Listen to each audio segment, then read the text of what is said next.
વિસ્તારના લોકો આજે એક જિલ્લામાં one district one cricket association નથી બનાવી છે. ગુજરાતની પરિસ્થિતિ એવી છે કે બનાસકાંઠા જિલ્લાના બબ્બે ક્રિકેટ એસોસિએશન છે.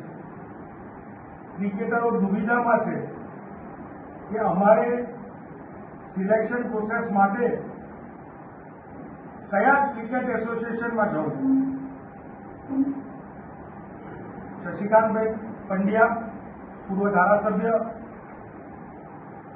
ડીસા, તેમના દ્વારા એક અલગ ક્રિકેટ એસોસિએશનનું રજીસ્ટ્રેશન કરવામાં આવ્યું.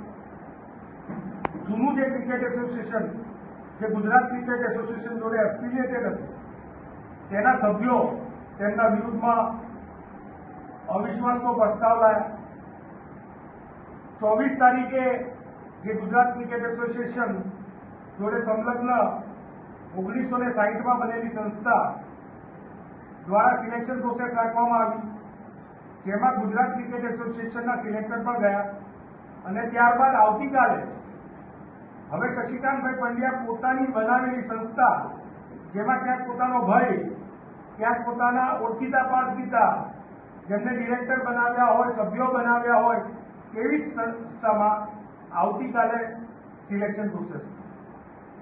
બનાસકાંઠાના ક્રિકેટરો દુવિધામાં છે કે સાચું ક્રિકેટ એસોસિએશન કયું.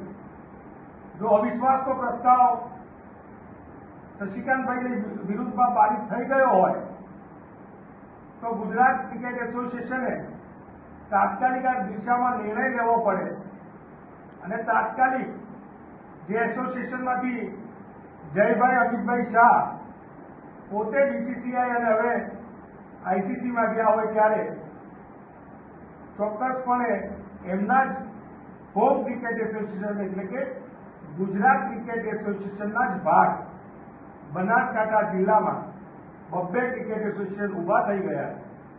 તો ગુજરાત ક્રિકેટ એસોસિએશન સામે અમારી માંગ છે કે તાત્કાલિક ખુલાસો આપે કે 1960માં બનેલું વર્ષોથી જેમાં તમે સિલેક્શન કરો છો, છેલ્લા 40-50 વર્ષથી પણ વધારે, તો એ સાચું કે ગયા વર્ષે 2025માં બનાવેલું શશિકાંતભાઈ પંડ્યાનું ક્રિકેટ એસોસિએશન સાચું.